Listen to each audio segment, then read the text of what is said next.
और श्री शंकर जी महादेव, सभी मंत्र और श्री राम नाम महामंत्र, जोई जपत महेश। हाँ, लेकिन आप आश्चर्य करेंगे, जिस भगवान नाम की ऐसी महिमा है, उस नाम का स्मरण रावण ने कभी नहीं किया, कभी नहीं। भगवान शंकर भी सोचते थे कि अच्छे को दीक्षा दी, यह तो गुरु मंत्र भूल ही गया हो। अच्छा, आप पूरे मानस में देखें, जब जब राम जी का नाम लेने का अवसर भी आया तो टाल दिया। उसने कभी बैर भाव से भी यह नहीं कहा कि श्री राम का क्या हाल ना। कहु तपसिन के बात बहोरी, तपस्वियों का क्या हाल है।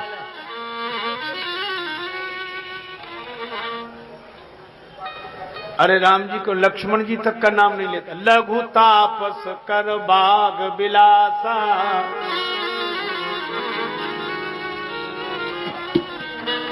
छोटे तपस्वी बड़े तपस्वी, इतना सावधान रहता है कहीं धोखे से भी राम न निकल जाए, नाम लेते ही नहीं। एक बार एक व्यक्ति का अभिनंदन किया गया, बड़ा प्रतिभावान व्यक्ति था, तो समाज ने उसका अभिनंदन किया। तो उसको यह कहना था कि आप लोगों ने जो हमारा यह अभिनंदन किया है, इसके लिए हम आपके बड़े आभारी हैं। तो तैयार कर लिए उसने ये दोनों शब्द कि हम कहेंगे आपने हमारा अभिनंदन किया, हम आपके आभारी हैं। पर ऐसी विचित्र दशा हुई कि मंच पे जाके वो दोनों ही शब्द भूल गया। बहुत कोशिश करे, याद ना आवे कि ये क्या कर रहे हैं हमारा और हम इनके क्या है। अब बहुत सोचे ना आवे, तब तक किसी ने घोषणा ही कर दी कि अब आप दो शब्द कहिए। तो वह भी बड़ा चतुर आदमी था, जब कोई शब्द याद ही नहीं आया दोनों में से, तो बोला आप लोगों ने जो हमारा ये किया है, इसके लिए हम आपके बड़े वो हैं। ये वो सही काम चला लिया।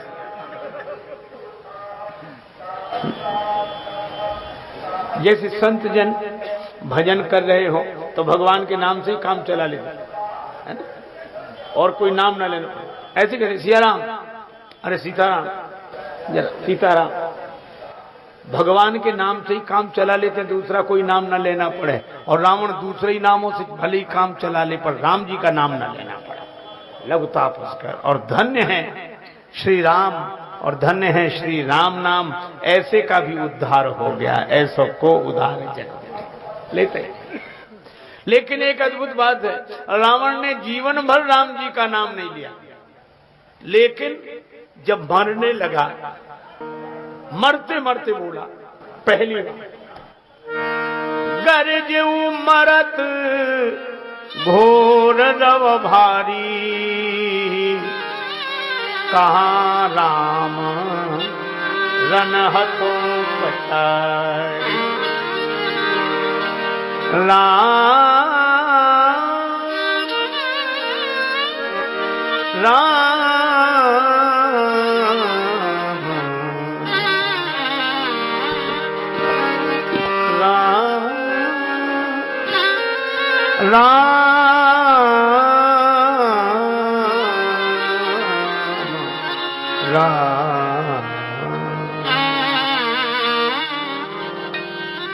मरते मरते बोला, कहाँ राम रन हाथों पचारी। भले ही बैर भाव से बोला पर नाम लिया, कहाँ राम। शंकर जी तो बड़े प्रसन्न हुए, रणलीला देख रहे थे प्रभु की। और जब रावण ने मरते मरते राम कहा तो शंकर जी खुश हो गए कि चलो चेला ने दीक्षा सफल तो कर दी। और रावण को सदगति मिली श्री राम नाम के कारण, राम जी की कृपा से। पर प्रश्न एक है, कई लोग तर्क देते हैं, और मुझे तो कभी कभी लगता है तर्क वालों से बहुत सतर्क रहना चाहिए, क्योंकि तर्क करें तब तक तो ठीक, लेकिन कभी कभी कुतर्क हंसते हैं, ये मन बहलाने वाली बात है, लोगों को अच्छी लगे, खुश करने वाली बात है। कभी ऐसा होता है कि जिंदगी भर पाप करो, अंत में राम कह लो और कल्याण हो जाए, उद्धार हो जाए। उद्धार आचरण से होता है, कोई ऐसा थोड़ी कि जिंदगी भर पाप करो, अंतिम समय राम राम कर लेंगे और पार हो जाए। हम इस पर विश्वास नहीं करते। दूसरे लोग कहते नहीं, बात तो आपकी ठीक है, आपकी बात तो हम, लेकिन मैं आपसे कहता हूं कि जिंदगी भर पाप करने वाले ने भी अंत में राम स्मरण कर लिया तो कल्याण हुआ। यह लंका कांड की कथा बताती है, इसलिए पूरा विश्वास करना चाहिए कि ऐसा होगा, होता है। इसका यह मतलब नहीं कि हम जिंदगी भर पाप ही करते रहें, पर ऐसा भी होता है। तो कहने लगे कि आप आज के जमाने में ऐसी बात करते हैं, कोई जिंदगी भर पाप करे, अंत में भगवान का नाम ले ले तो कल्याण हो जाए। हम कहा सुनो, कोई विद्यार्थी साल भर न पढ़े, पूरे वर्ष न पढ़े, और अंत में परीक्षा देते समय बगल वाले की नकल करके सही सही लिख दे, तो बोलो पास होगा कि नहीं? अब ये कोई बात है? तो साल भर नहीं पढ़ा, ना पढ़े, पर नकल कर ली उसने, नकल करके भी कोई सही लिख दे तो उत्तीर्ण हो जाता है। और इसका अर्थ यह है कि जब दूसरों की नकल करके भी कोई भगवान का नाम एक बार ले ले तो कल्याण हो जाता है। ऐसे भगवान नाम का जो आश्रय ले उसका कल्याण तो नहीं हो गया। धन्यास्ते कृतिना पिबन्ति सततम श्री राम नामामृतम। जग माया के फेर में भूल पर्यो, सुने है कहो कौन कहो के ही को। जिनको प्रतीत है झूठे ही में, ते झूठ बतावत है सही को। और को माने न माने रुचि उनकी, राजेश भरोसो यह मोहि को। कि जब नाम प्रभाव तरे पथरा, नर क्यों न तरे जो जपे थे ही को। अच्छा, रावण से पूछा कि तुम जब राम नाम अंत में लिया तो जिंदगी में क्यों नहीं लेते रहे? रावण बोला सुनो, हमारी आदत थी खराब, स्वभाव हम अपना बदल नहीं सकते, काम हम वही गलत काम करते चाहे कुछ हो जाए, स्वभाव। तो मुझे यह लगा कि गलत काम करने की आदत छूटती नहीं है, तो भगवान का नाम लेकर तो गलत काम ना करो। रावण कहता इसलिए भगवान का नाम नहीं लिया क्योंकि गलत काम करने की आदत जाती नहीं थी, स्वभाव था। हो ये भजन न तामस दिया, मुझे तो जैसा स्वभाव वैसे ही करता था, तो मैंने इसीलिए भगवान का नाम नहीं लिया। कहा क्यों? कि कम से कम भगवान का नाम लेकर तो गलत काम ना करे। बोले अब गलत काम करने वाला शरीर ही नहीं रहा, इसलिए अब नाम ले रहा हूं, और नाम लेकर उद्धार हो जाएगा, कल्याण हो जाएगा। भगवान नाम की महिमा है। एक बात यह है, दूसरी यह है, रावण रथ में बैठकर आया, रावण रथी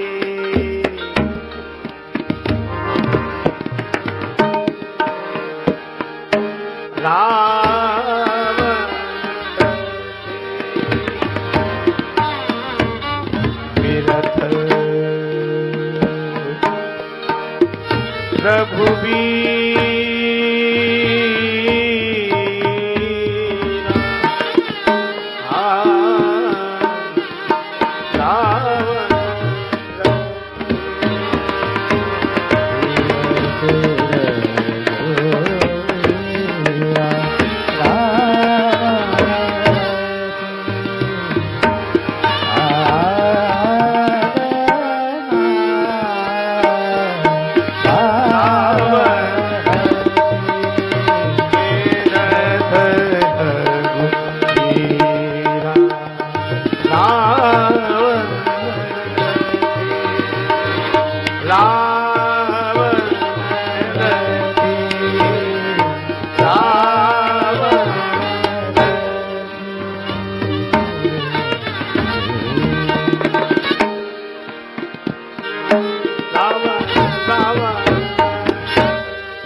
विभीषण भयो अधीरा रावण रथे रावण रथे रावण।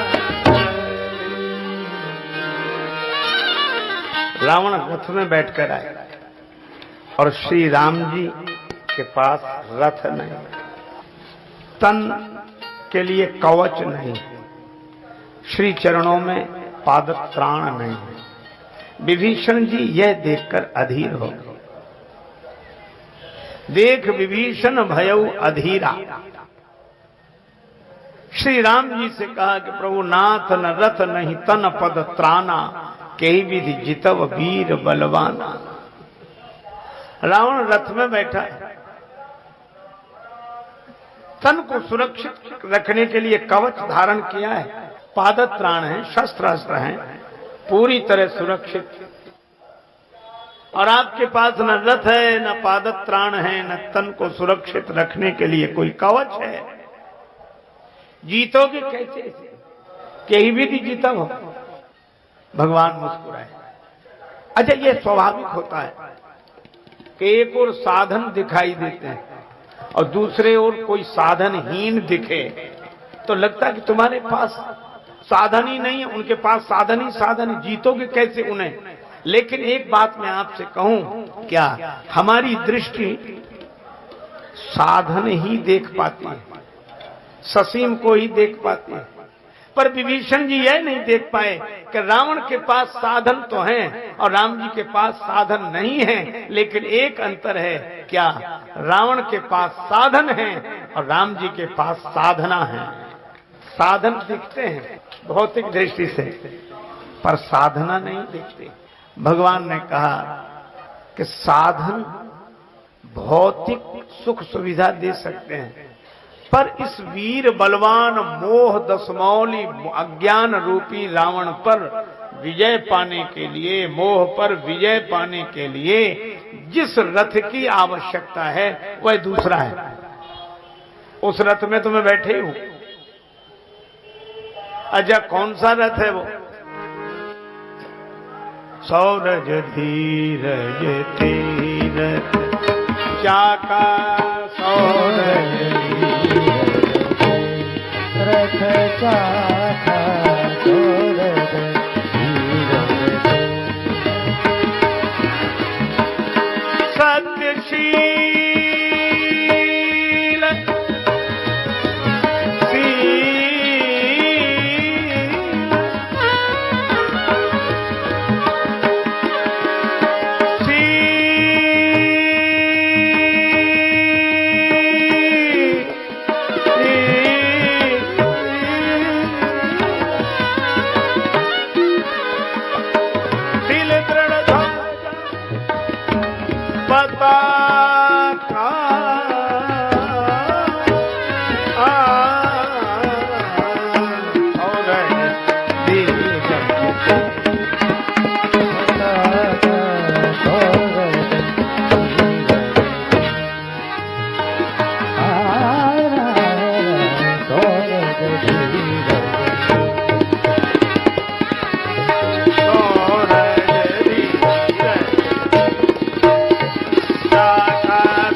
भगवान ने कहा, सुनो सखा कह कृपा निधाना, जय जय होए सुस्यंदन आना।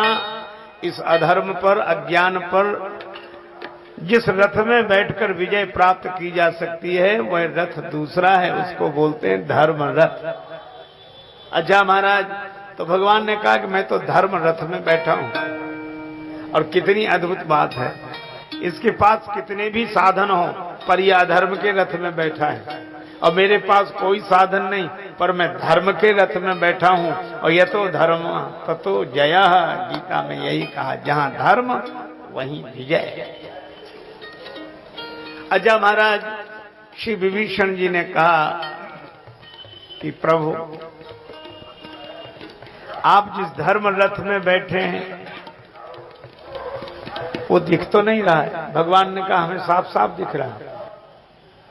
जैसे रथ के दो पहिए होते हैं इसी तरह धर्म रथ के भी दो पहिए, सौरज धीरज ते ही रथ चाका। और यहां शब्द भी बड़े सुंदर हैं, शौर्य धैर्य, पर काव्य की भाषा में सौरज धीरज। अच्छा, रथ के ये जो पहिए हैं इन पहियों की यही विशेषता है कि यही धूल में रहते हैं, धरती से जुड़े रहते हैं।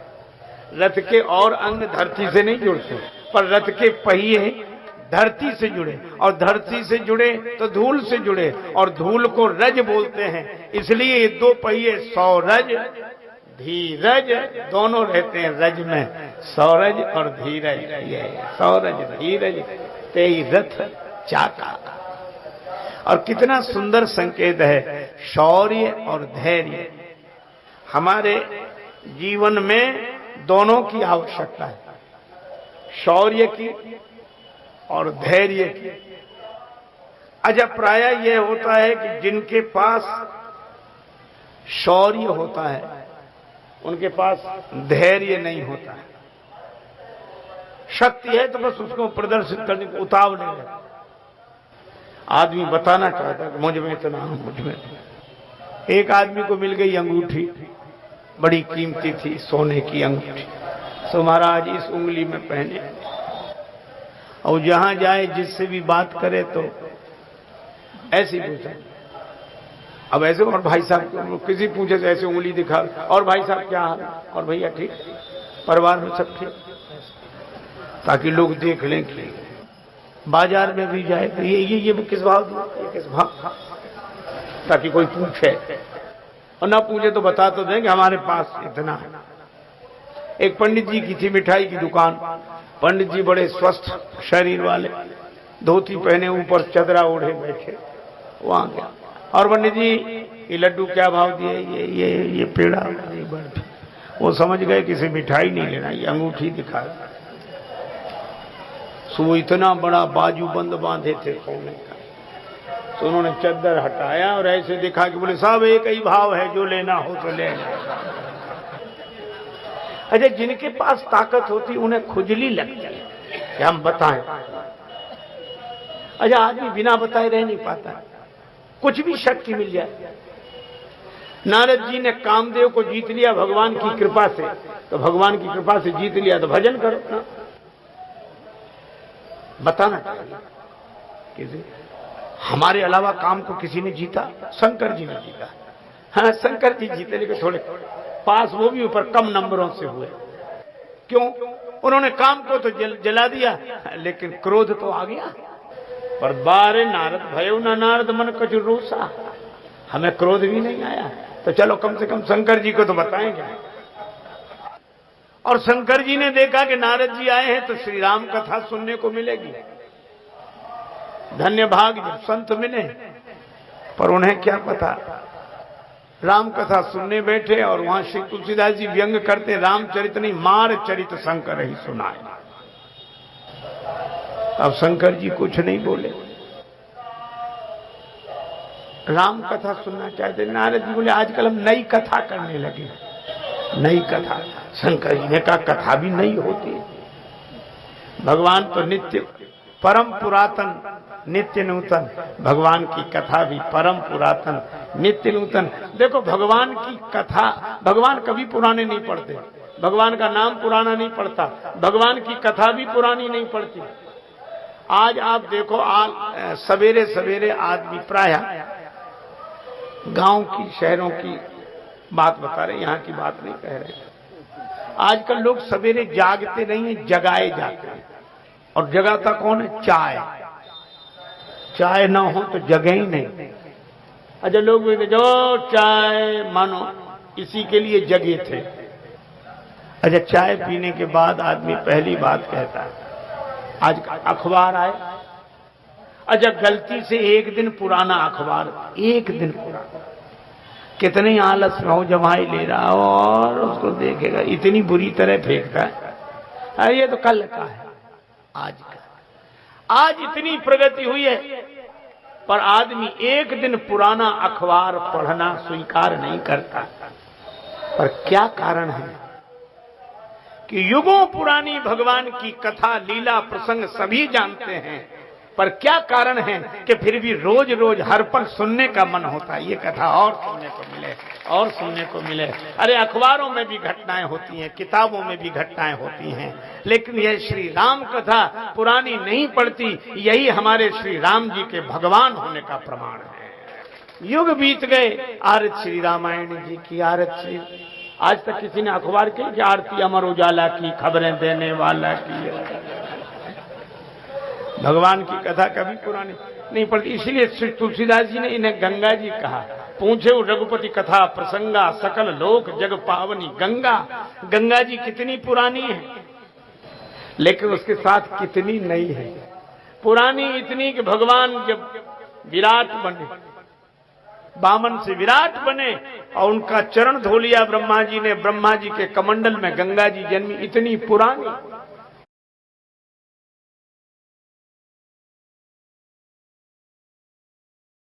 कमंडल में गंगा जी जन्मी, इतनी पुरानी।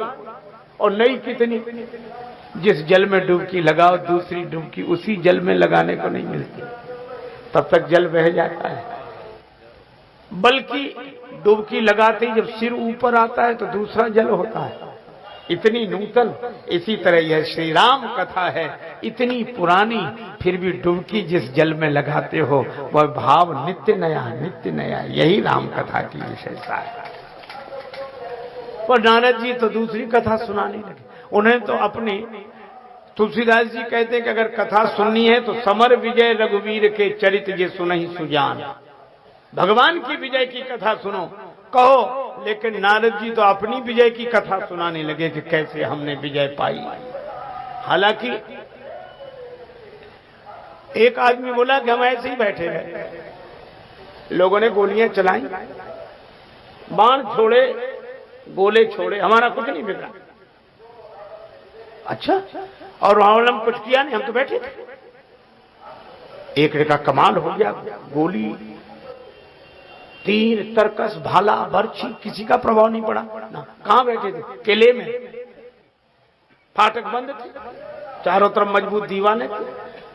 तो अब बोलो इसमें बचने में किले की विशेषता है कि आदमी की विशेषता है?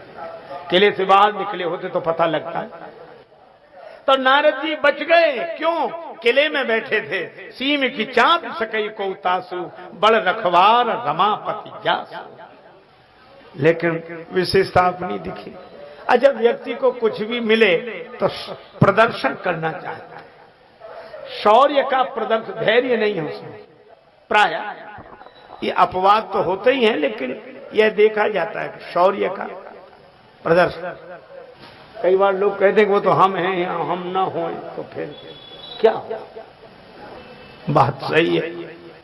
अच्छा, दूसरे वो होते हैं जो धैर्य,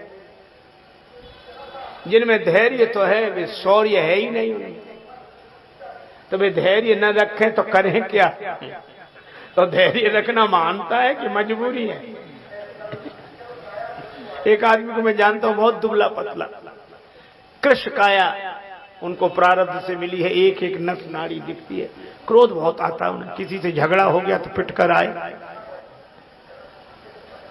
और कहने लगे कि वो तो आपने बुला लिया, हम आ गए, नहीं वहां होते तो प्रलय हो जाते। पिट कर आए, प्रलय हो जाए। हमने कहा चलो लड़ाई झगड़ा, नहीं इसमें मत रोकना था। सब कह रहे हैं कि किन से उलझे तुम, किन से? तो हम कहा ठीक। तीसरे दिन बोले कि हमने उन्हें माफ कर दिया। अब विचार करो, अगर तुम क्षमा नहीं करते तो करते क्या? क्षमा सोहती उस भुजंग को जिसके पास गरल है। अब तुम पिट गए तो धैर्य रखे, हम तो धैर्य तो रखोगे क्योंकि शौर्य है ही नहीं। तो जिनके पास धैर्य है उन विचारों के पास शौर्य नहीं है, और जिनके पास शौर्य है उनके पास शौर्य को किस समय,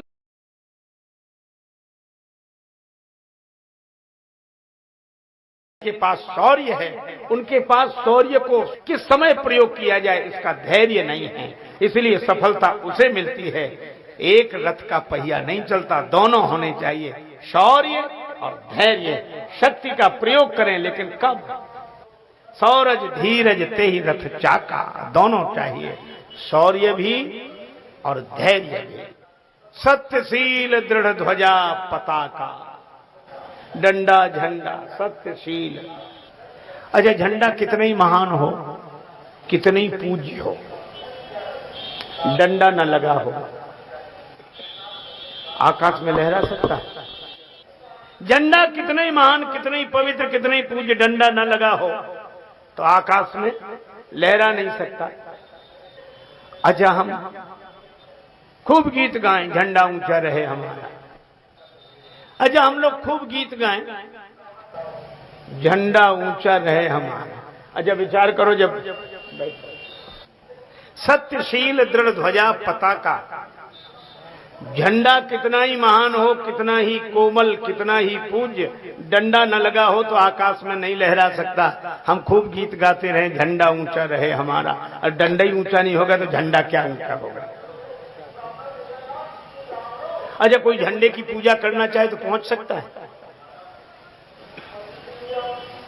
समाज में जब पूछता डंडा ही पूछता है, झंडे तक कौन पहुंचता है?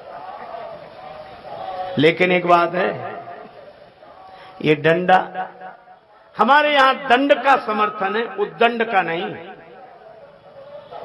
दंड वो जो अपने सिर पर किसी को स्वीकार करे, और उद्दंड वो जो अपने सिर पर किसी को स्वीकार न करे। एक आदमी बोला, काशी में बड़े बड़े विद्वान इकट्ठे रहे, हम सबके बीच में रहे, पर हमें कोई नहीं हरा पाया। एक ने कहा, काशी में इतने बड़े बड़े विद्वान, उनके बीच में तुम रहे और तुम्हें कुछ आता जाता तो नहीं, तुम्हें कोई हरा नहीं सका? क्यों नहीं हरा सका? बोले, हमने किसी की मानी ही नहीं। अब बोलो, जो किसी की न माने उसे कौन हरा? उद्दंड वो जो अपने सिर पर किसी को स्वीकार न करे। लेकिन मैं आपसे कहूं, दंड कठोर जरूर है, लेकिन उसने कोमल झंडे को सिर पर बिठाया है। मेरे कहने का आशय केवल इतना है कि धन्य है वह कठोरता जो कोमलता को अपने सिर का मुकुट बनाए हुए है। उसका संदेश इतना ही है, कठोरता, नियम की कठोरता का उद्देश्य केवल इतना होता है कि किसी के शील का, किसी की कोमलता का कोई दुरुपयोग न करे। इसलिए, और मुझे लगता है आपके शील का कहीं कोई दुरुपयोग न हो जाए, शील जगत से जुड़कर आसक्ति न बन जाए, वासना न बन जाए। इसलिए शील की ध्वजा के लिए सत्य का कठोर दंड चाहिए, सत्य की निष्ठा चाहिए, नियम, सत्य की निष्ठा पर शील का झंडा लहराता है। इसलिए दोनों, अजब प्राय आपने देखा होगा, सत्य और शील इकट्ठे नहीं रहते। शील का अर्थ है कि दूसरे का ख्याल रखो, बुरा न लग जाए कहीं से, शील। और सच्ची बात ऐसी है कि बुरी लगेगी, मान लो उसके खिलाफ। तो जो बेचारे सत्य बोलते हैं वे दूसरे के शील का ख्याल नहीं रख पाते। वे क्या कहते हैं, हम तो भैया साफ कहते हैं किसी को बुरा लगे या बुरा। अच्छा, कुछ लोग जानबूझकर भी कहते हैं, देखो भैया बुरा मत मानना, मतलब पहले से पता है कि बुरा तो लगेगा ही नहीं। अच्छा, और लेकिन वो बोलते सत्य है, बुरा भले ही लग जाए पर कहा तो सत्य।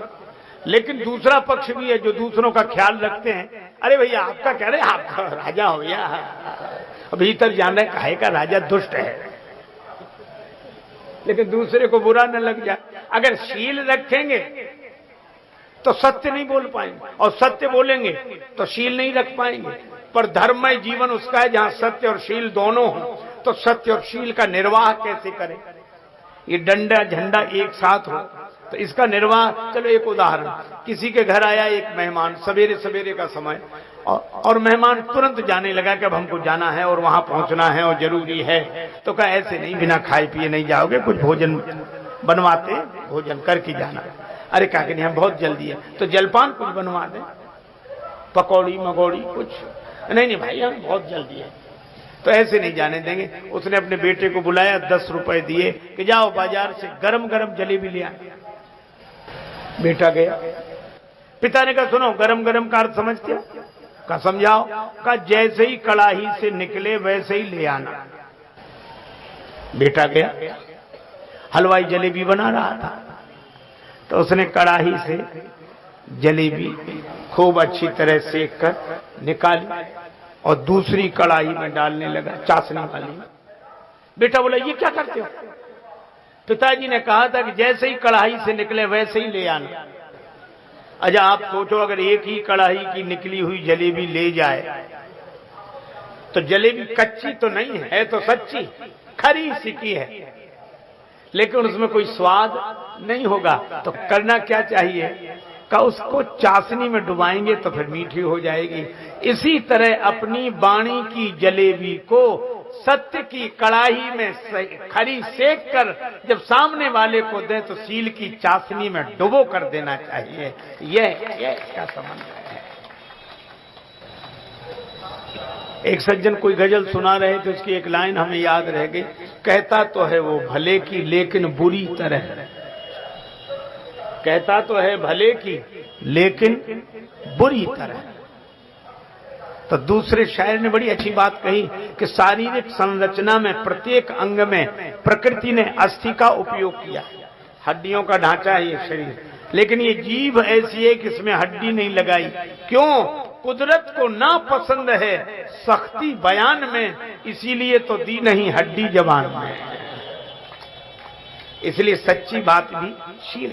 हमारे यहाँ का सत्यम ब्रूयात और प्रियम ब्रूयात।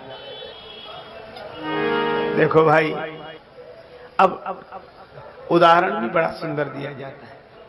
परशुराम जी से वही बात राम जी बोलते, वही बात लक्ष्मण जी बोलते हैं, बात वही है, पर राम वचन सुन कछुक जुड़ाने, और लक्ष्मण जी की बात सुनकर बड़े नाराज हैं और ये कहते हैं कि राम तोर भ्राता बड़ पापी, तुम तो ठीक हो, तुम्हारा भाई दुष्ट है। अच्छा, लक्ष्मण जी को हंसी इस बात पे लगी कि जो भगवान कह रहे हैं वही हम कह रहे हैं। राम जी ने यही कहा कि धनुष छूने से टूट गया, और श्री लक्ष्मण जी ने भी यही कहा कि धनुष छूने से टूट गया, पर शैली देख रहे हैं। राम जी क्या बोले?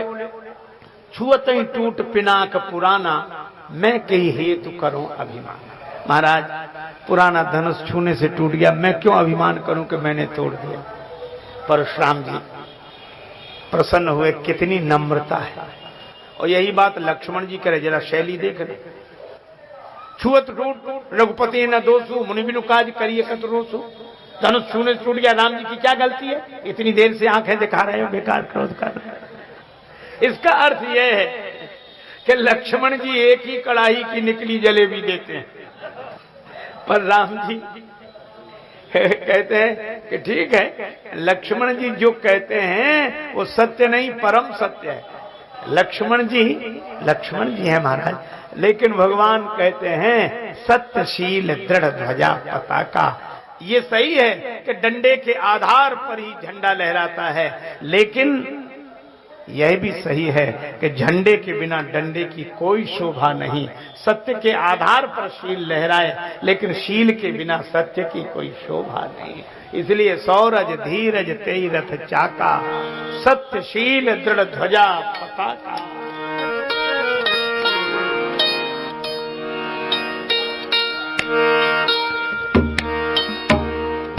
बल दम परहित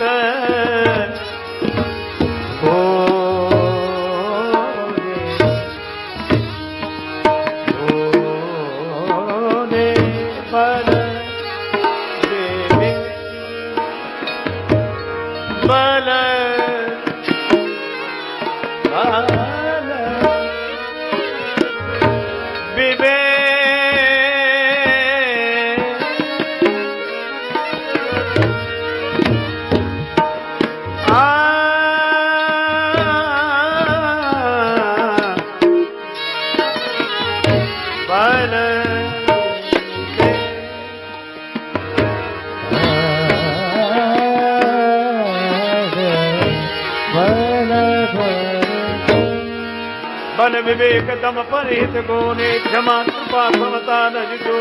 बल विवेक बल विवेक बल विवेक।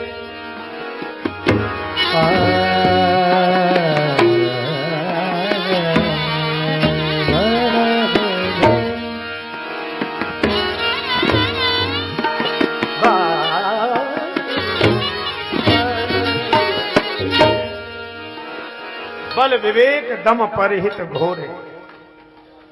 अब रथ में पहिए हो गए, ध्वजा पताका हो गए, घोड़े चाहिए, और घोड़े 4 बताए, बल विवेक दम और परहित। अच्छा, बल किस अर्थ में कहा जा रहा है? तो अगर हमें दुर्बलता का पता लग जाए तो पता लग जाएगा फिर बल क्या है। तो आगे मानस रोग के संदर्भ में कहा, विषय आस दुर्बलता गई, सुमति क्षुधा बाढ़ई नित नई, विषय आस दुर्बलता गई। विषयों को देखकर वासना के कारण जो हम दुर्बल हो जाते हैं, यही हमारी दुर्बलता है, कमजोरी है। अगर विषयाशक्ति दुर्बलता है, आद्य शंकराचार्य जी कहते हैं, बद्धो ही को, बधा हुआ कौन, यो विषयानुरागी, बल, ये दुर्बलता है। तो बल क्या है? जानिए तब मन बिरुज गुसाई, जब उर बल विराग अधिकारी। सीधी बात, राग ही मन की दुर्बलता है, वैराग्य ही मन का बल है, शक्ति है। इसलिए भाई बल माने विराग, और जहां वैराग्य होगा वहीं विवेक होगा। बिन गुरु होए कि ज्ञान, ज्ञान की होए विराग बिन, बल विवेक। और आगे कहा गया दम। दम का अर्थ है इंद्रियों का संयम। देखना इंद्रियों के न घोड़े भगे, उच्च संयम के दिन रात कोड़े लगे।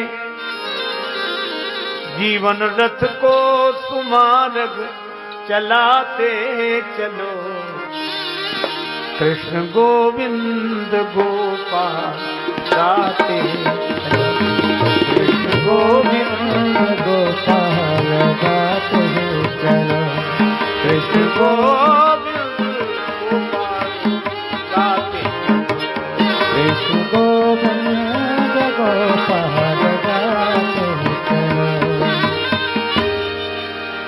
इंद्रियों पर संयम, इसी को बोलते हैं दम। आपने 2 शब्द सुनेंगे, सम और दम। मन को बस में कर लेना शम है, और इंद्रियों को अपने बस में कर लेना दम। हालांकि लोग बोलचाल की भाषा में कहते दम हो तो आओ, दम हो तो आओ। और ये जगत भी यही कहता है कि चारों तरफ विषयों का बाजार, दम हो तो आओ, इंद्रियों पर संयम हो तो ही आओ, दम। अच्छा, इंद्रियां हमेशा भोग मांगती हैं, मांगती ही रही, मांगता ही रहा भोग भिक्षा, पूरी हुई ना कभी मन की इच्छा। भूलकर संत सदगुरु की शिक्षा, सैकड़ों बार रो ही चुके हो। राही जागो हुआ अब सवेरा, पूरी रजनी तो सो ही चुके हो।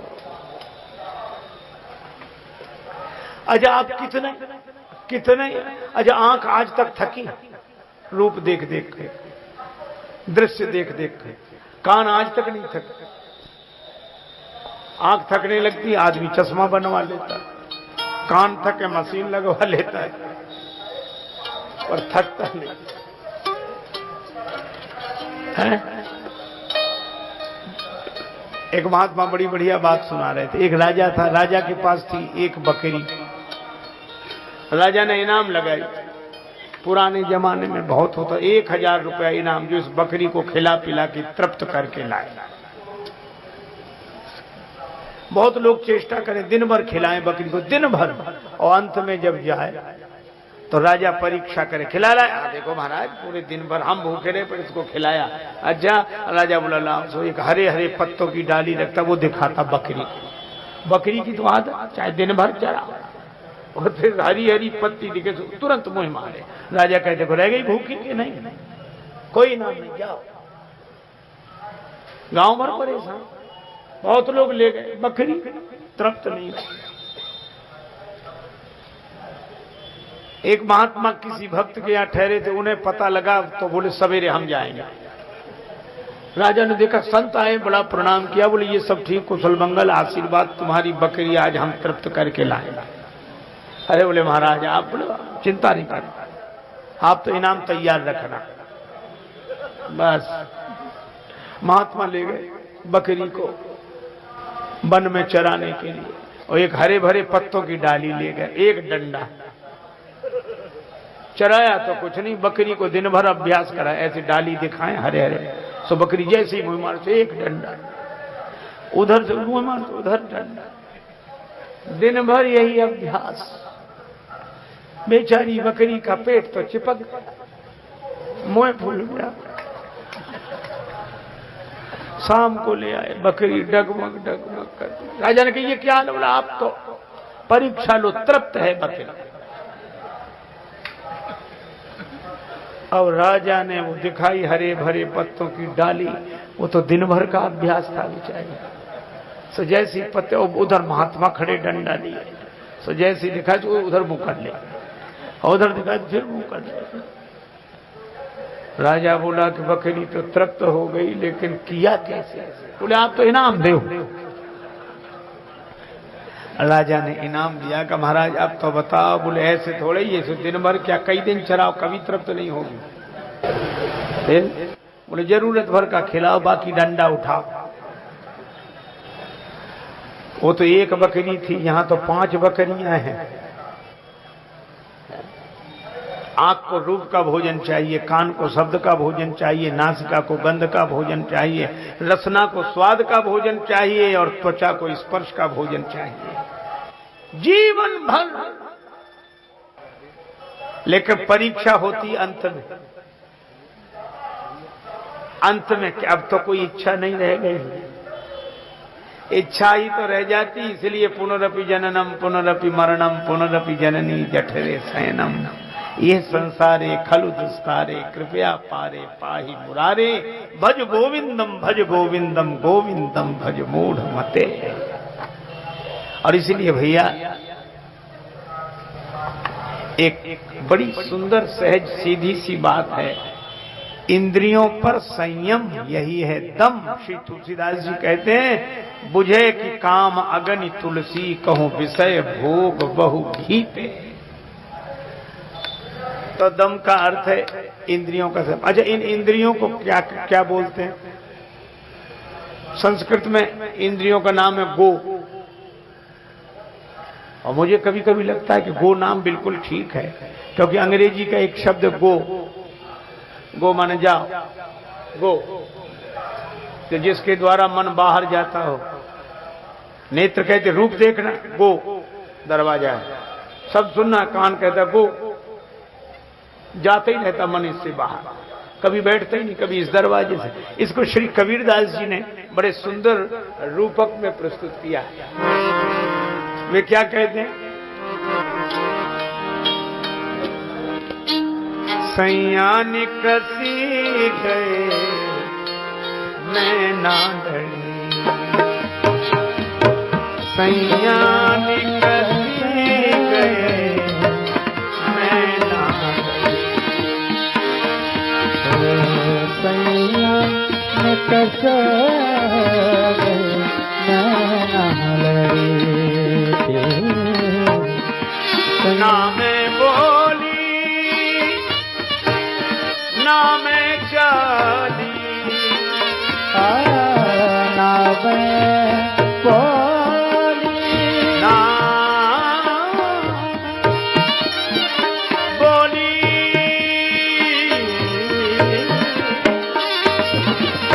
ना मैं चाली, ओढ़े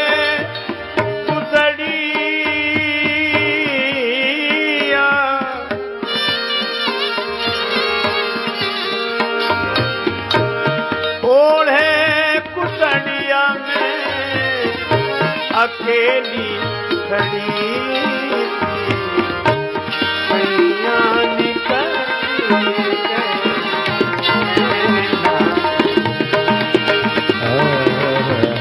सैया निकल गए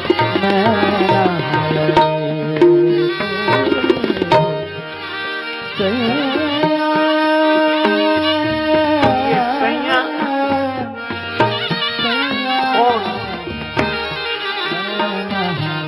इसका अर्थ है ये बुद्धि कह रही है, बुद्धि का विवाह हो गया मन से, और मन ऐसा है कि कभी घर में रहते ही नहीं बुद्धि के साथ, ये बाहर ही घूमता रहता है। कभी आंख के साथ, बुद्धि कहती है मन ऐसा है, कभी आंख के साथ, कभी कान के साथ, कभी नाक के साथ, कभी रसना के साथ, कभी त्वचा के साथ, हमारे साथ तो रहता ही नहीं है। और इसीलिए कहा रंग महल के 10 दरवाजे, न जाने कौन सी खिड़की खुली थी। मैंने तो कुछ कहा ही नहीं। और अंत में बड़ी सुंदर बात कही, कहत कबीर सुनो भाई साधु, ऐसे ब्याहे से तो मैं कुंवारी भली थी, ऐसे मन से तो बिना ही मन के अच्छे थे। तो ये इंद्रियों का संयम, ये दम, और परहित दूसरे का भला। इबादत है किसी नाशाद को फिर से शाद कर देना, इबादत है किसी बर्बाद को आबाद कर देना। परहित सरिस धर्म नहीं भाई, हम किसी के काम आ सके, दूसरे का भला कर सकें, परहित परोपकार। लेकिन कई बार ऐसे पवित्र शब्द भी ना समझो कि हाथ पड़ जाए तो बड़ी कठिनाई होती। एक गुरुजी के 3 चेले, गुरुजी ने तीनों को समझाया कि बेटा कुछ परोपकार का काम किया करो, परहित। तीनों बोले गुरुजी जैसे? जैसे ये भूखे को भोजन, प्यासे को पानी, दीन दुखी की सहायता, अंधे को रास्ता बताना, यही सब परोपकार के काम है। कमजोर गुरुजी आज्ञा करो, कम से कम एक काम परोपकार का किया करो। कहा गुरुजी जरूर करें, जरूर करें। और तीनों गए, शाम को लौट के आए। गुरुजी ने कहा कोई परोपकार का काम किया? एक चेला बोला हाँ गुरुजी, एक बुढ़िया कमजोर थी, हमने उसे सड़क पार कराई। गुरुजी बोले वाह बेटा ऐसे ही करना चाहिए, बहुत अच्छा किया। दूसरे चेले से पूछा गुरुजी ने तुमने क्या परोपकार का काम किया? दूसरा चेला बोला गुरुजी हमने भी उसी बुढ़िया को सड़क पार कराया। अब गुरुजी चौंके कि 2 की जरूरत क्यों पड़ी? सोचा सामान रहा होगा। पर तीसरे से पूछा तुमने? तीसरा चेला बोला गुरुजी हमने भी उसी बुढ़िया को सड़क पार कराया। अब गुरुजी के आश्चर्य का ठिकाना नहीं रहा कि भाई 3 की जरूरत क्यों पड़ी एक बुढ़िया को सड़क पार कराने में? तो गुरुजी ने पूछा कि 3 की जरूरत क्यों पड़ी? तो तीनों बोले गुरुजी दरअसल बात यह थी कि बुढ़िया सड़क पार करना ही नहीं चाहती, उसे सड़क पार नहीं जाना था। तो तुमने सड़क पार क्यों कराई? क्योंकि हमें परोपकार करना था। तो हमने कहा चल तुझे सड़क पार करना। वो बोली हमें नहीं जाना। हमने कहा तुम्हें नहीं जाना, हमें तो परोपकार करना है, गुरुजी की आज्ञा है। तो वो जब मना करती रही तो एक ने हाथ पकड़ के खींचा, नहीं मानी तो दूसरे ने दूसरा हाथ पकड़ लिया। इसके बाद भी नहीं माना तो तीसरे ने चरण पकड़े, उठा के ले गए, उस तरफ रखे आए, हम तो परोपकार कर आए। हालांकि वो गाली बहुत देती रही। गुरुजी बोले मूर्खो जब वो गाली देती रही तो भी तुम्हें समझ में नहीं आया? कहले गुरुजी आप ही तो कहते थे कि अच्छे काम में गाली भी मिले तो परवाह नहीं करनी चाहिए। तो हम तो गाली की परवाह नहीं, हम तो परोपकार कर आए। और यह परहित है।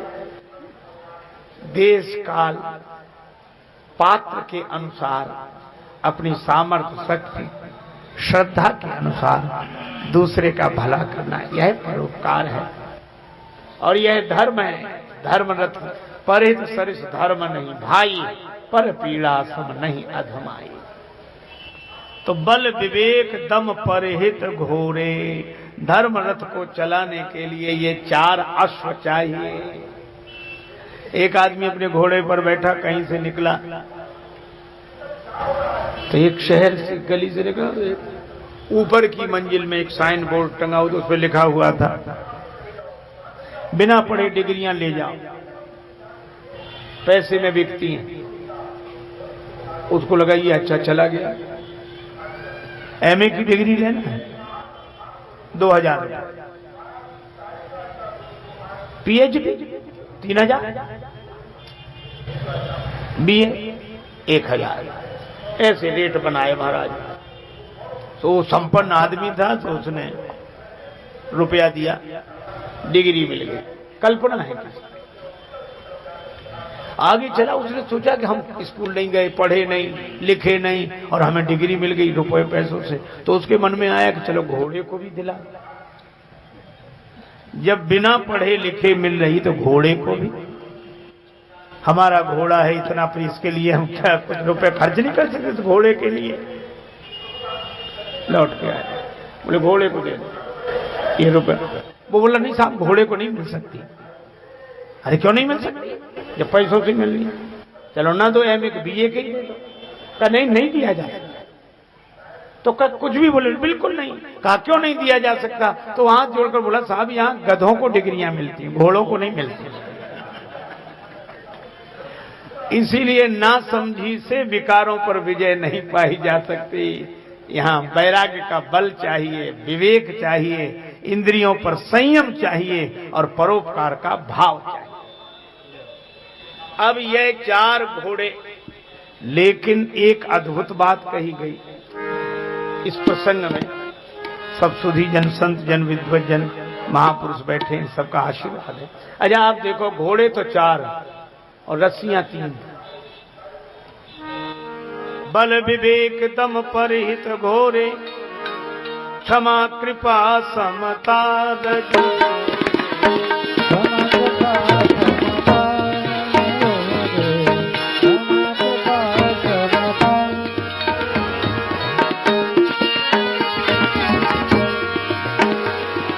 क्षमा कृपा समता समता जोरे, क्षमा कृपा समता जोरे, क्षमा कृपा समता।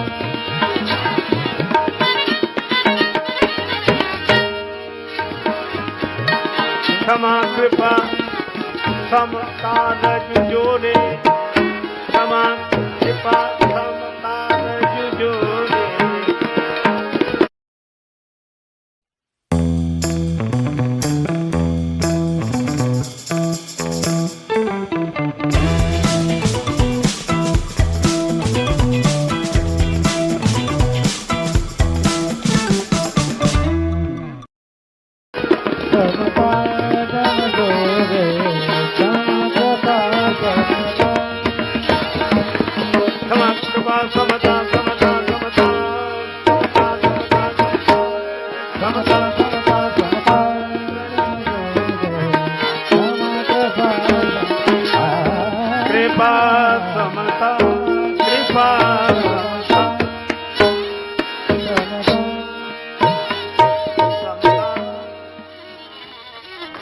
अच्छा, घोड़े 4 और रस्सियां 3, क्षमा कृपा समता। तो कौन सा अश्व है जिसे स्वतंत्र रखा जाए? बल विवेक दम परिहित घोड़े और क्षमा कृपा समता। बहुत बार हम सोचते थे कि घोड़े 4 और रस्सियां 3। तो किसी ने कहा कि विवेक पर कोई अंकुश नहीं, विवेक तो विवेक। कोई बोला परिहित पर। अब अगर यही होने लगे झगड़ा, तो 4 घोड़े हैं, कहेंगे हम ही मिले हैं बांधने के लिए, ये स्वतंत्र। पर मुझे जो पता लगा, बड़ा अद्भुत भाव। एक भक्त, उन्होंने कहा साहब ये रस्सियां 3 नहीं है, रस्सियां 3 नहीं। हमने लिखा तो है क्षमा कृपा समता रजु जोरे। तो कहा कि भाई, वो बोले आपने गांव में रस्सी बनते देखी? गांव वाले रस्सी बनाते। अरे हमने कहा याद आ गई, बिल्कुल बिल्कुल आप ठीक कह रहे हैं। वो लोग जो रस्सी बनाते हैं तो 3-3 लड़ियां रहती हैं और उसमें एक दूसरे में गुम्फित करके ऐसे बट कर बनाते हैं। इसमें रस्सी तो एक ही तरह की है, पर ये 3 लटों से मिलकर बनी हुई है। क्षमा कृपा समता रज जोरे। जिस रस्सी में क्षमा कृपा समता तीनों मिले हों, उस रस्सी से इनको नियंत्रित किया गया। अलग अलग नहीं कि 4 घोड़े तो 4 रस्सियां। ये रस्सी तो एक ही है, पर इसमें 3 लटें सम्मिलित हैं। क्षमा की एक लट, कृपा की एक लट और समता की एक रस्सी समता की, एक रस्सी क्षमा की, एक रस्सी कृपा की, और तीनों को बटकर रजु है ना, जैसे विनय पत्रिका में का रेणु की रजु बटत, तो रजु बटत, और ये तीनों क्षमा कृपा समता रजु जोड़े। और कितनी अद्भुत बात है, क्षमा का भाव, कृपा का भाव और समता का भाव। बल हो तो क्षमा चाहिए, बल विवेक दम परहित घोरे, बल हो तो क्षमा का भाव, और विवेक हो तो समता का भाव। बल है तो क्षमा चाहिए जीवन में, और विवेक हो तो समता चाहिए, और दम और परहित ये कृपा। कैसे? परहित करना दूसरे पर कृपा है, और इंद्रियों का संयम करना अपने पर कृपा है। हमारे यहाँ संत जन कहते हैं कि 4 कृपाएं होती हैं, भगवत कृपा, शास्त्र कृपा, संत कृपा, और उसके बाद है आत्म कृपा।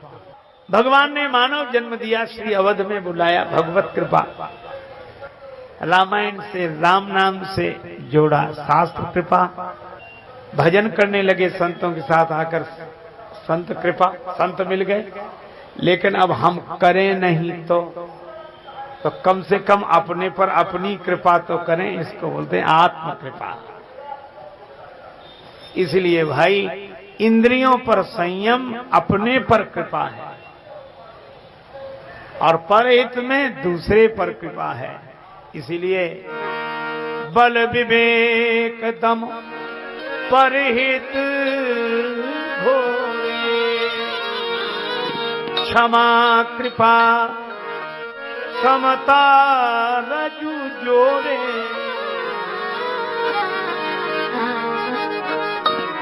इस भजन सार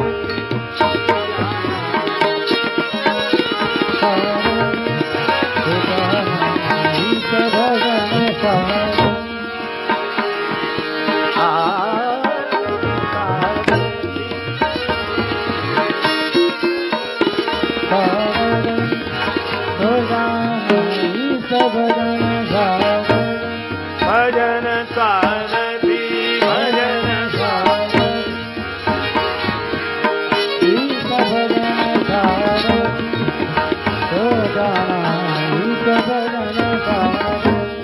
भजन भजन। भगवान का भजन यह धर्म रथ का सारथी है, और कितना सुंदर संकेत है कि हमारा कितना ही धर्ममय जीवन हो। रथ में बैठकर विजय तो पाई जा सकती है, लेकिन रथ जब चले तो रथ को चलाने वाला तो हो। तो हम कितना ही धर्ममय जीवन जिए, लेकिन भगवत शरणागति के बिना इस धर्ममय जीवन से भी सफलता नहीं मिलती। देखो, सब कुछ सारथी पर निर्भर करता है। भगवान श्री कृष्ण शयन कर रहे हैं, अर्जुन सहायता मांगने आए, महाभारत का युद्ध अवश्यम भावी हो गया, सहायता मांगने आए। तो अर्जुन भगवान श्री कृष्ण के चरणों में दूर से ही प्रणाम करके बैठ गए, क्योंकि भगवान शयन कर रहे थे, चरणों की ओर बैठ गए। थोड़ी देर में दुर्योधन आए, दुर्योधन और चरणों में बैठ जाए, भगवान कृष्ण के सिर की तरफ बैठे। दोनों प्रतीक्षा कर रहे थे कि जागे, लेकिन भगवान श्री कृष्ण जैसे ही जागे तो उनकी दृष्टि अर्जुन पर पड़ी। जो चरणों की ओर बैठा होगा, दृष्टि तो पहले उसी की तरफ जाएगी।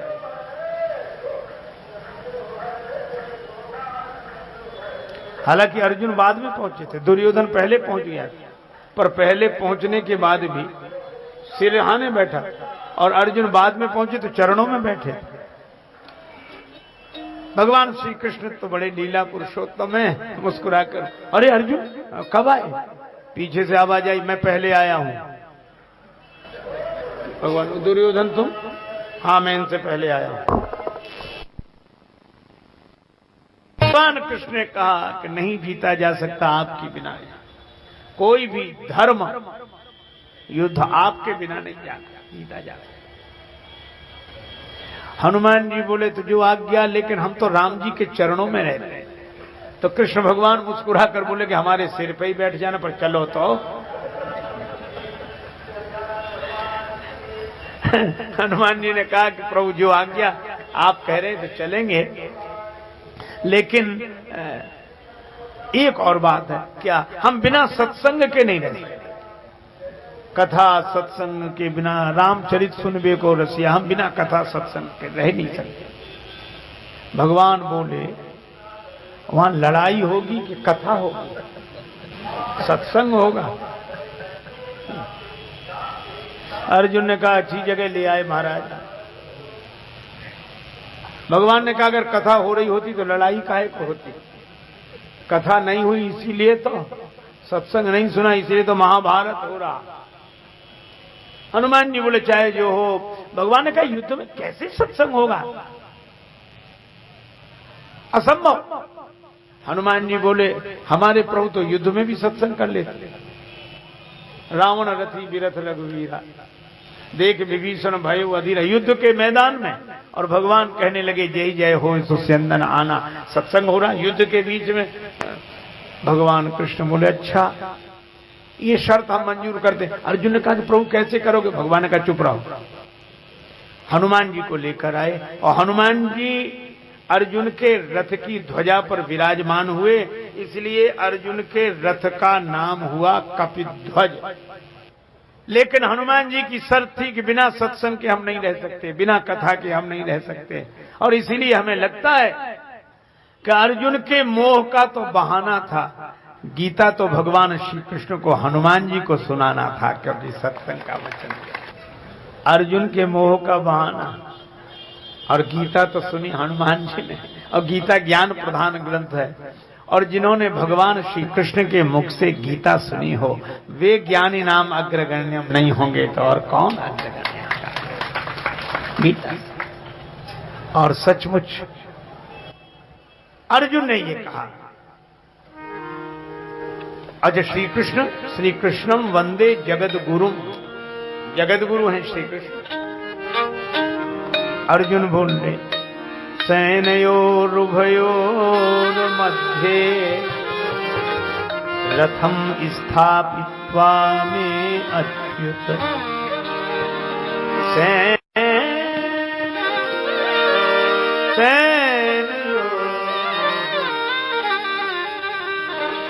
गीता का श्लोक। अर्जुन ने कहा कि प्रभु आप सारथी में रथी। निवेदन यही है कि दोनों ओर से सेनाएं सन्नद्ध हो गई हैं, युद्ध के लिए तत्पर हैं, और मेरे रथ को दोनों सेनाओं के बीच में खड़ा करिए। दोनों सेनाओं के बीच में, सैन्यों रुभयोर मध्य। और संबोधन कितना सुंदर दिया, मैं अच्युत, हे अच्युत। और अच्युत का अर्थ है जो अपनी जगह से च्युत ना हो।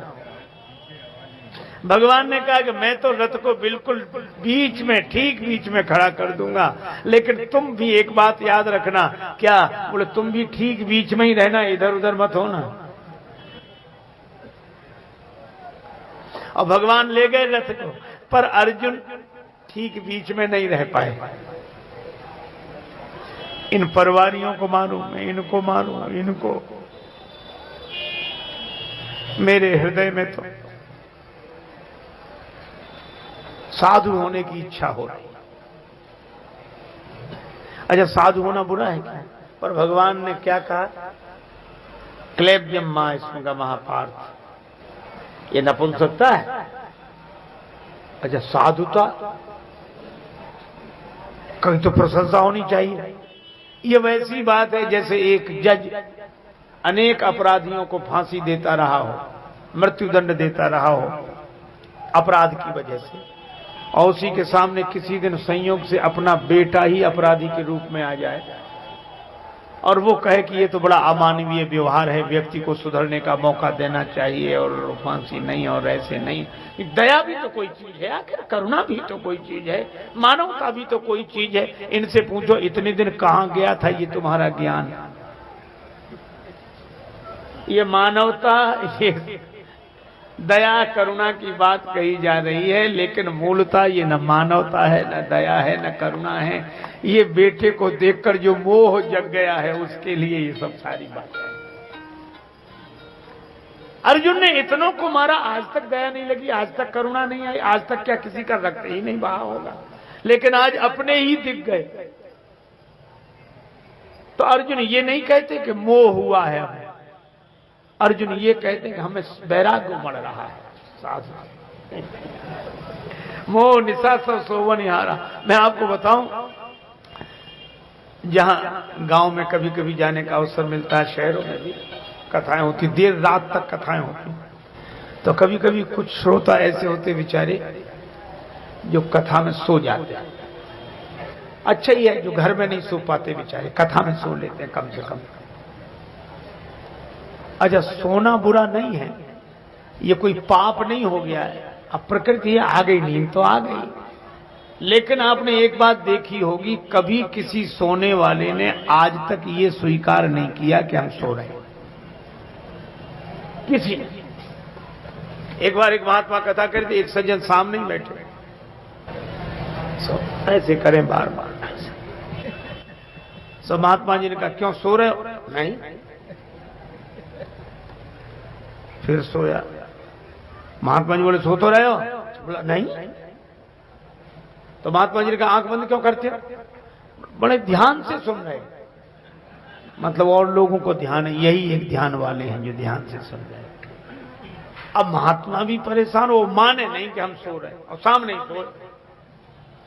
तो संत भी एक युक्ति का प्रयोग किए, और तीसरी बार जैसे ही सोया तो संत जी ने यह नहीं कहा क्यों सो रहे हो ना, जैसे ही सोया तो महात्मा जी बोले क्यों जिंदा हो? तो तुरंत बोला नहीं। अरे भैया मान ही लो कि सो गए थे तो हानि क्या हो गई?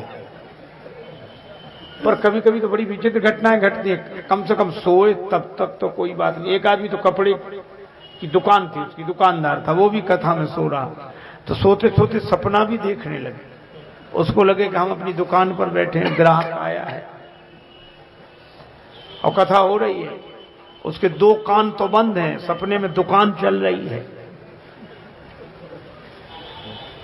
ये कपड़ा क्या हिसाब दिया? पुराने जमाने की बात, 5 रुपए मीटर। अरे कुछ कम कर लो, 4.5 में दे। नहीं नहीं नहीं, ग्राहक जाने लगा।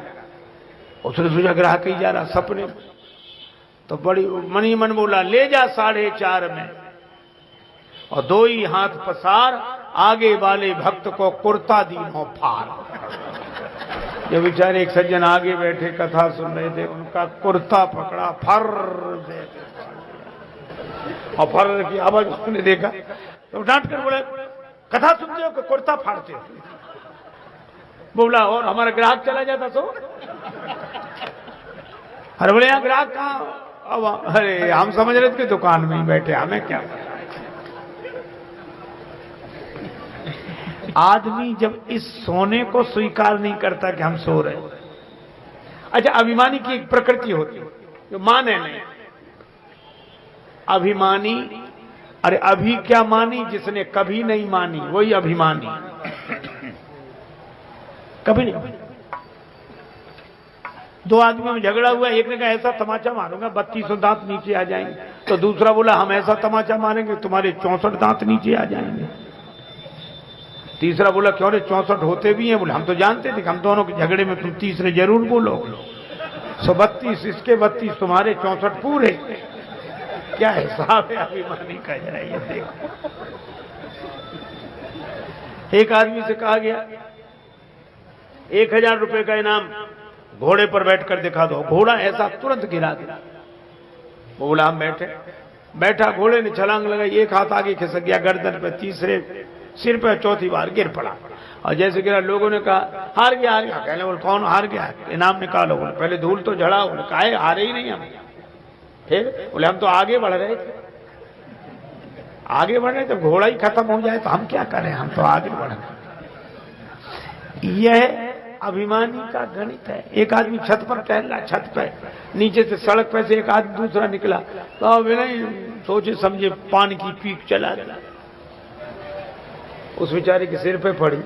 तो उसने कहा कि भाई साहब नीचे देखकर नहीं थूक सकते? तो क्या बोला, तुम ऊपर देखकर क्यों नहीं चलते? बोलो, वो बोला ऊपर देखकर चलते तो सिर का स्थान वहीं ही होता। एक भिखारी किसी के घर रोज जाए, मैया कुछ मिले मैया, से एक बुढ़िया थी वो कभी कुछ न दे, कुछ नहीं बाबा जाओ। भिखारी चला जाए पर भिखारी ठहरा रोज जावे और रोज बुढ़िया मना करे। एक दिन बुढ़िया घर में नहीं थी, वो गई थी मोहल्ले में कहीं बैठने, बहू थी। भिखारी आया, भैया कुछ मिले? तो बहू ने कहा बाबा कुछ नहीं, जाओ। भिखारी चला गया, रास्ते में बुढ़िया मिली, कहाँ गए थे? तुम्हारे घर। कुछ मिला? नहीं। क्यों? बहू ने मना कर दिया। सास बहुत नाराज हुई, बहू कौन होती मना करने वाली? मना कैसे किया? चलो। भिखारी ने सोचा दोनों के झगड़े में हमें फायदा होगा, लौट आया। सास ने बहुत डांटा बहू को, तूने मना किया? हाँ माता। क्यों किया? आप रोज गए तो जो मैं करूंगी सो तू करे। कल से आई और अपना ऊपर चला, इस घर में मेरी चलेगी। मना करती तो मैं करती, तू कौन होती मना करने वाली? बहू को बहुत डांटा। फिर सास बोली बाबा अब मैं मना करने कुछ नहीं है, जाओ। ये अभिमानी का है। तो जब आदमी सीधी सी बात नहीं स्वीकार करता कि हम सो गए थे, आप सोचो सामान्य ढंग से सो जाए तो कोई ये नहीं मानता कि हम सो गए थे। तो मोह की नींद में सोने वाला कैसे मान ले कि हम सो गए? तो अर्जुन को मोह की नींद की झपकी लगी है। वे वैराग्य की बात करते हैं, साधुता की बात करते हैं। भैक्षम पीह लोके, मैं भिक्षा मांग के गुजर करूंगा, पर इस रुधिर से सने हुए राज्य को मैं नहीं स्वीकार कर सकता। भगवान ने कहा ये तुम्हारी महानता नहीं है, मोह है, ये नपुंसक का काम है। क्लेब्यम मां स्मगमा पार्थ। और ये कहा क्षुद्रम हृदय दौर्बल्यम त्यक्तो तिष्ठ परंतप, ये क्षुद्र हृदय की दुर्बलता छोड़कर मैदान में खड़ा हो। अर्जुन शिष्य हो गए। शिष्यस्ते हम साधिमाम त्वाम प्रपन्नम। तब भगवान ने उपदेश दिया और अर्जुन को तब बोध हुआ और तब वे भगवान के हाथ के यंत्र बनकर लीला करते हैं। गीता कल्याणकारी ग्रंथ पर ऐसा नहीं है। एक डॉक्टर साहब थे, उनके पास जब कोई मरीज जाए, डॉक्टर साहब चलो मरीज, भैया नियम तो कर ले। क्या नियम? एक श्लोक गीता का पढ़ते हैं बस। तो बैठा रहा और वो 2 मिनट में पढ़ के आ गया, चलो। तो मरीज को बहुत खुश हुआ कि हमारा बड़ा भाग्य जो ऐसे धर्मात्मा डॉक्टर मिले जो गीता पढ़ते हैं। तो मरीज बहुत खुश हो रहा था। लेकिन अंत में उसने कहा डॉक्टर साहब आप गीता रोज? हाँ नियम से। तो कौन सा श्लोक? मैं एक श्लोक पढ़ती हूँ, आगे पीछे कहीं एक श्लोक। अच्छा, एक एक अक्षर मंत्र है उसका, हमने एक श्लोक। तो मरीज और उत्सुक हुआ, कौन सा श्लोक पढ़ते हो? डॉक्टर बोला जिसमें लिखा है कि अर्जुन तेरे सामने जितने खड़े हैं तो सबको मरा हुआ समझ, तू तो निमित्त मात्रम भव सभ्य साचिन, तू तो निमित्त हो जा। बोलो ऐसी गीता? अरे भाई, गीता में जो ज्ञान है उसका। पर अंतिम बात कह रहा हूं, ऊपर श्री हनुमान जी बैठे। भीष्म पितामह जब बाण वर्षा करते तो अर्जुन का रथ थोड़ा ही खिसकता, और अर्जुन जब बाण वर्षा करते हैं तो भीष्म पितामह का रथ बहुत पीछे तक जाता। अर्जुन भगवान कृष्ण से कहते प्रभु नीचे देखो, अपने रथ के पहिए थोड़े, उधर देखो पितामह का रथ उतनी दूर जाना, देखो ना आप नीचे तो देखो। भगवान बोले नीचे नहीं, ऊपर देखो, ऊपर। कौन? श्री हनुमान जी। और इसका अर्थ यह है कि नीचे जो कमाल दिखता है वो ऊपर वाले की कृपा से ही होता है, इसलिए नीचे नहीं ऊपर ही। एक दिन की घटना, कर्ण के तर्कस में एक ऐसा अमोघ बाण, वो इच्छा रूपधारी नाग था। वीरवर कर्ण को एकांत में पाकर आवाज दी, मैं इच्छा रूपधारी नाग हूं, बाण बनकर तुम्हारे तर्कस में रहूंगा। तुम्हारा शत्रु अर्जुन, हमारा शत्रु भी अर्जुन, मुझे चला देना, मैं अमोघ हूं, काल भी नहीं बचा सकता। मैं स्वयं काल हूं। उत्तरकश में रख लिया। और जब कर्ण अर्जुन का युद्ध हुआ, लगा कि प्राण जाने की नौबत, तो वही बाण चला दिया। और वह बाण चला तो चारों तरफ आवाज उठी। देवता ये दृश्य देख, चारों तरफ आवाज उठी, भगवान बचा लो अर्जुन को। भगवान कृष्ण भी बोल उठे, हनुमान बचा लो अर्जुन। चारों तरफ आवाज उठी, भगवान बचा लो अर्जुन को। भगवान कृष्ण भी बोल उठे, हनुमान बचा लो अर्जुन को। और धन्य है हनुमान जी, अघटते घटन सुघट विघटन ऐसी बिरदावली नहीं आन की। सुमिरत संकट सोच विमोचन मूर्ति मोद निधान की। जाके गति है हनुमान। और धन्य है हनुमान जी, अघटते घटन सुघट विघटन ऐसी बिरदावली नहीं आन की। सुमिरत संकट सोच विमोचन मूर्ति मोद निधान की। जाके गति है हनुमान की, ताकि पैज पूज आई यह रेखा पुलिस फसान। और हनुमान जी को तो देर ही नहीं लगी। अतुलित बलधामम वीर बजरंग बली ने जो बल बढ़ाया, धरती फट गई। धरती तो फट गई, रथ सुरक्षित। रथी सारथी दोनों को लेकर पृथ्वी के नीचे चले गए। अब बाण ढूंढे के सामने कोई हो तब तो माने, वहां कोई है ही नहीं पृथ्वी पर। अब बाण चलकर नष्ट हो गया। और जब बाण चलकर नष्ट हो गया तो हनुमान जी फिर दोनों को लेकर ऊपर आ गए, रथ को लेकर ऊपर आ गए। भगवान कृष्ण ने कहा कि धन्य हो हनुमान जी, श्री राम अवतार में राम और लक्ष्मण को बचाने के लिए आप पाताल में गए थे, उनको बाहर लाए थे, उनको पाताल से पृथ्वी पर लाए थे बचाने के लिए। और आज भी कृष्ण अर्जुन को बचाने के लिए पाताल में लेकर चले गए। ऐसा कौन कर सकता है? यह श्री हनुमान जी। तो हनुमान, और इसीलिए जब युद्ध पूरा हुआ तो भगवान कृष्ण ने कहा, अर्जुन रथ से तुम पहले उतरो, फिर मैं उतरूंगा। ऐसा क्यों मत करो, मैं जो कहूं सो करो। अर्जुन उतरे, फिर भगवान श्री कृष्ण उतरे। फिर भगवान ने हनुमान जी को संकेत किया। हनुमान जी के उतरते ही रथ में आग लग गई। दग्ध रथ की कथा कहलाती है। रथ में आग लगी। कहा कि आग कैसे? बोले ये तो जाने कब से लगी थी, ये तो हनुमान जी बचाए हुए थे। तो हनुमान जी लंका जलाते हैं और अर्जुन के रथ को जलने से बचाते हैं। और ये किसकी कृपा से अर्जुन की विजय क्यों हुई? क्योंकि श्री कृष्ण सारथी हैं। और कर्ण जैसे वीर की पराजय क्यों हुई? क्योंकि उनको सारथी मिला शल्य। और शल्य शब्द शूल से मिलता जुलता, इसीलिए शल्य चिकित्सा, चीरफाड़ शल्य। ये शल्य चुभता ही रहे, कर्ण को कमजोर ही किया जाए। जैसे ही रथ में बैठकर चले तो शल्य यही कहे, तुम अर्जुन को जीतने जा रहे हो, तुम क्या जीतोगे? तुम्हारे बस का कुछ नहीं, तुम क्या करोगे? अर्जुन अर्जुन है, अर्जुन। तो बेचारा इतना क्रोध में मेरे सामने अर्जुन की तारीफ करते हो, तो वो क्रोध कर करके कर्ण को कमजोर कर दे, इसलिए बेचारे हार गए। तो सारथी अगर कमजोर बनाएगा तो हम युद्ध में विजय प्राप्त नहीं कर सकेंगे। तो सारथी ऐसा जो हमें पुष्ट बनावे, जो हमें प्रोत्साहन दे, तो हम धर्म रथ में बैठकर तो चलें, पर हमें विजय दिलाने वाला सारथी कौन? ईश भजन सारथी सुजाना। ये सुजान सारथी क्या है? ईश भजन। और इसलिए समर विजय रघुवीर के चरित जिस सुनहि सुजान। विजय विवेक विभूति नित तिनहि देहि भगवान। जय सिया राम, जय जय सिया राम।